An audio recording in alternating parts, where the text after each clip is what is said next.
This Family Life News podcast is made possible by the support of listeners like you. Next on the 5 o'clock report. How many hours do you spend each day staring at those screens? Out here, we are staying strong, holding the line. The price is through the roof. What is the alternative? Another 4 years of war? Now, let's go to the newsroom. Good afternoon. Thanks for checking in. Talks continue to try and end the 2-week-old corrections officer strike at New York State prisons. The head of corrections, Daniel Marticello, hopes this job action will come to a speedy conclusion. Correction officers have a difficult job, let alone being understaffed. I see firsthand the impact it's had on correction officers and their families, and I want to make sure that we continue to have this conversation as they play a vital role in public safety to this state. In order to continue this dialogue, though, we really need our staff to return to the workforce. Strikes have ended at a handful of prisons, but continue at dozens more. This CO is on strike outside the Auburn Correctional Facility in central New York. All I know is out here, the sentiment is we are staying strong, holding the line until Albany makes actual systemic changes for the betterment of all of our safety. New York has started to fire striking workers and may issue arrest warrants, too. A rally in support of the COs is scheduled for tomorrow at the New York State Capitol. President Trump announcing today a $100 billion investment with a Taiwanese-based company. The world's largest maker of computer chips will be building 5 plants in Arizona to manufacture the chips that power our economy. Without the chips and semiconductors, nothing runs today. You can't buy a car without them. You can't get a radio, a television, nothing. You can't get anything. I mean, something the size of the point of a pin, they put information that is just not even believable. Trump said today this investment will result in 20 to 25,000 good-paying jobs. Ukraine's President Volodymyr Zelensky still wants a mineral rights deal with us, despite last Friday's dust-up with President Trump in the Oval Office. Democratic Senator Chris Murphy. It is absolutely shameful what is happening right now. The White House has become an arm of the Kremlin. But Secretary of State Marco Rubio says the president is right not to play favorites in these delicate negotiations. I really am puzzled why anyone thinks that trying to be a peacemaker is a bad thing. It's only a bad thing when it's Donald Trump trying to do it. I would ask everybody this. If there are no negotiations, what is the alternative? Another 4 years of war? House Speaker Mike Johnson says it may take regime change in Kyiv for a lasting peace with Moscow. Something has to change. Either he needs to come to his senses and come back to the table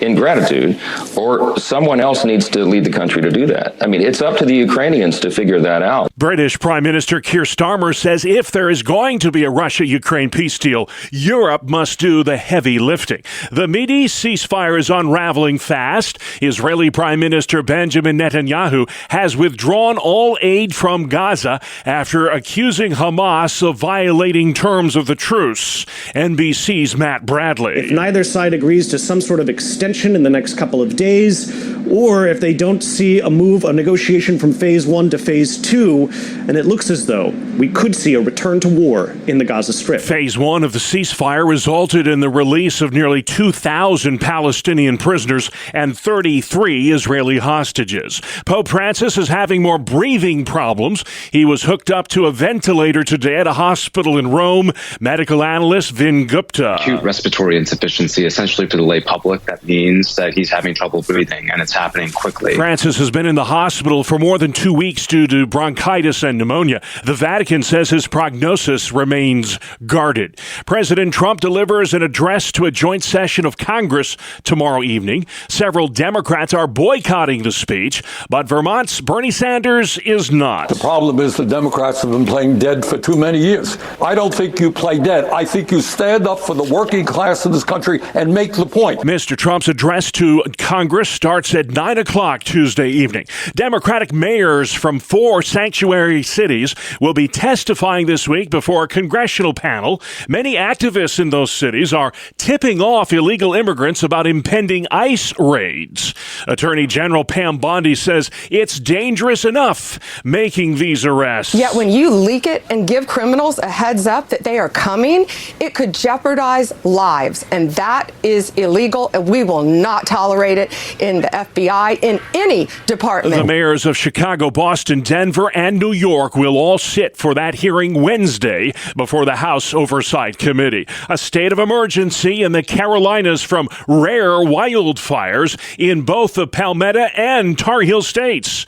Jonathan Surrey at Fox News. In addition to that state of emergency, there's a statewide ban on outdoor burning. The governor explaining on social media, if you are caught burning trash or other things outside, you will go to jail. Nearly 200 blazes have broken out the past few days from Asheville, North Carolina to Myrtle Beach, South Carolina. It's been surreal. I mean, they keep popping up, these little things do, and you don't know if they're going to come into your house or the next neighbor's house, and it just scares me. Most of those fires are now contained. Weather watchers say the winter of 2025 was the coldest on record, going back 10 years. Meteorological winter ended Saturday, March 1st. Despite the colder temperatures, there was still below normal snowfall. Spring, by the way, officially begins Thursday, March 20th. Still to come on the 5 o'clock report, flood watches, inmate death, and digital detox. Here is your family life weather forecast for tonight. Chilly, but not nearly as cold as recent nights. There's some clouds around. Clear in central and eastern Pennsylvania. Low temps upper teens and 20s. Tomorrow, a little bit of an icy mix possible across upper parts of central New York in the morning. Otherwise, plenty of clouds, but milder. High temps 40s to near 50. On Wednesday, cloudy, breezy, mild, rain. High temperatures Wednesday 50s to near 60. Colder for Thursday, Friday, with a bit of snow. All right, Kevin, thank you. Flood watch in effect for much of the listening area from tomorrow afternoon all the way through Thursday. Warmer weather combined with rain will lead to water woes in low-lying areas. Tomorrow, we're probably going to see highs in the 50s and then further warming on Wednesday towards 60. So with that warmer temperatures, it'll cause the snow to melt. Liz Jerkowski at the National Weather Service says the melting snow and rain could lead to some ice jam flooding since it's been so cold this winter. A lot of ice out there. Another New York inmate death is under investigation by the state. A prisoner at a mid-state correctional facility in Marcy, near Utica, was brought to the hospital over the weekend and pronounced dead. That facility is across the street from another prison where several guards have been implicated in the death of inmate Robert Brooks. Pennsylvania's population is declining fast. Experts met last week in Altoona to discuss ways to plug that population drain, especially in rural parts of the state. More from Family Life's Brian Query. The Center for Rural Pennsylvania estimates that population is dropping by the thousands each year, citing low birth rates and residents leaving for other areas. Officials believe several things are contributing to the decline. Some of the biggest concerns highlighted by the commission include the growing maternity care desert in central Pennsylvania's northern region, funding models that rely heavily on local property taxes, and available opportunities for students once they graduate. Brian Query, Family Life News. New York State's expanding its You're Hired campaign to recruit workers impacted by federal layoffs. Governor Hochul says digital billboards are on display to fill open jobs in the public sector. In the state of New York, we have 7,000 public sector job openings. We're looking for qualified, experienced candidates across a wide variety of fields. Hochul says the State Department of Labor is holding several info sessions to help impacted federal workers through the application process. Hochul is calling on other states to support federal workers who need jobs. I'm Natalie Migliori. Two Pennsylvania politicians are proposing a bill that would provide students with free meals at school. Democratic Representatives Emily Kinkead and Nathan Davidson point to statistics that show nearly 500,000 kids in the Commonwealth go to bed hungry every night.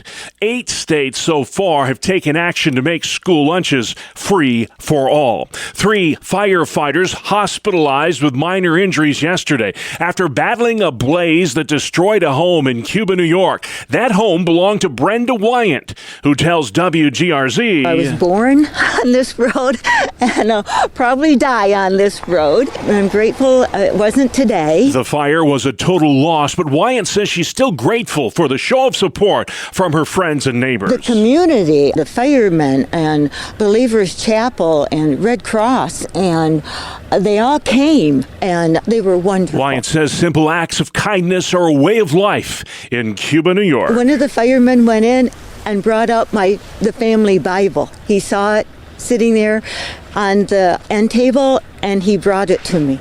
And that means so much to me. Wyant and her husband built the home that was completely destroyed Sunday morning, but it's just stuff, says Brenda Wyant. It's another week of coping with high egg prices, not only for consumers, but also those who feed us for a living. In Rochester, East Ridge Diner and Steakhouse owner Chris Gogaz tells Wham News. We probably go through 8 to 10 cases a week, probably 10 cases a week, and they're like $200 a case. It used to be like 60. So, I mean, the price is through the roof. Through the roof indeed. A national bird flu outbreak is the main reason for the high egg prices. The season of Lent begins this Wednesday, Ash Wednesday. Pastor Derek Sanford at Grace Church in McKean, PA, urging his parishioners to unplug from their digital devices during this period of spiritual reflection. How many hours do you spend each day staring at those screens? How often do you reach for your phone without even thinking about it? Our phones have become the most effective tools in history for conforming people to the world. Sanford says it's not about demonizing technology, just returning it to its proper perspective. Like all good things, it requires boundaries and discipline to prevent it from controlling our lives. Sanford's just launched a 40-day media fast challenge for his church there in McKean, Pennsylvania. Next at 5, Family Life News does a deep dive on the life-changing work that is happening at Fellowship of Christian Athletes. Spokesman Mike Blank has this challenge to any high school athlete who may be listening right now. Being an athlete in high school and you're unashamed about who Christ is in your life, it has a trickle effect on that whole entire high school. I've seen where some of our biggest FCA huddles, hundreds of kids there, it's all because of who's leading it. Is maybe the quarterback from the high school football team or the point guard on the basketball team or the pitcher from the baseball team is leading it and has helped to draw this massive crowd. Why? Because he has a platform of influence. That is former Pittsburgh Steeler Mike Blank with Fellowship of Christian Athletes. You're listening to the 5 o'clock report, a Monday edition on Family Life.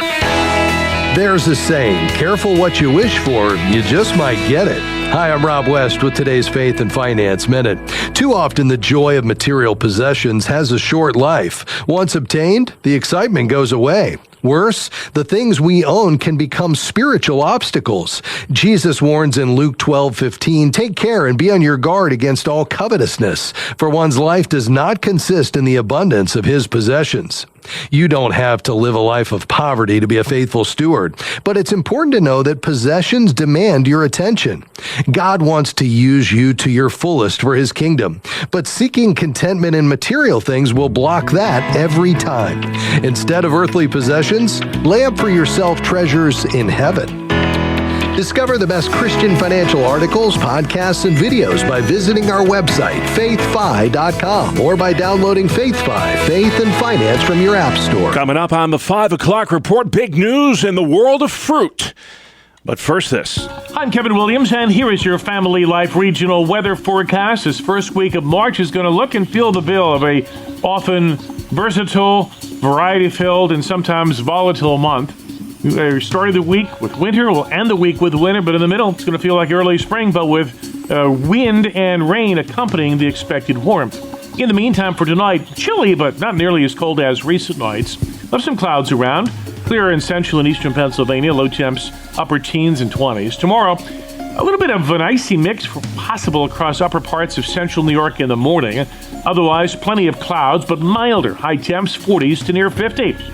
On Wednesday, cloudy, breezy, mild, rain. High temperatures Wednesday, 50s to near 60.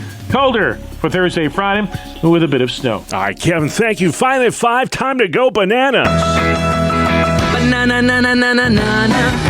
And here's why. The days of throwing out those overripe bananas, you know, the ones that go brown and mushy because you peeled them too soon, well, those days are about to be over with. That's because a British-based company called Tropic has just developed a newer and better version of the banana. This non-browning banana stays fresh for up to 12 hours after you peel or cut it.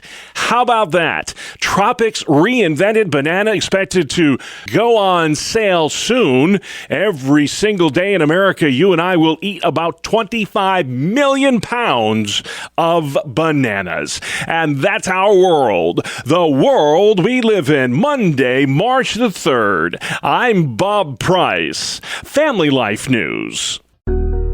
Thank you for listening to this Family Life News podcast. If you've been encouraged by what you've heard, please share it with others and click the subscribe button to automatically receive future episodes. Family Life is a listener-supported ministry. Podcasts like this are made possible by your financial partnership. Find out more at familylife.org.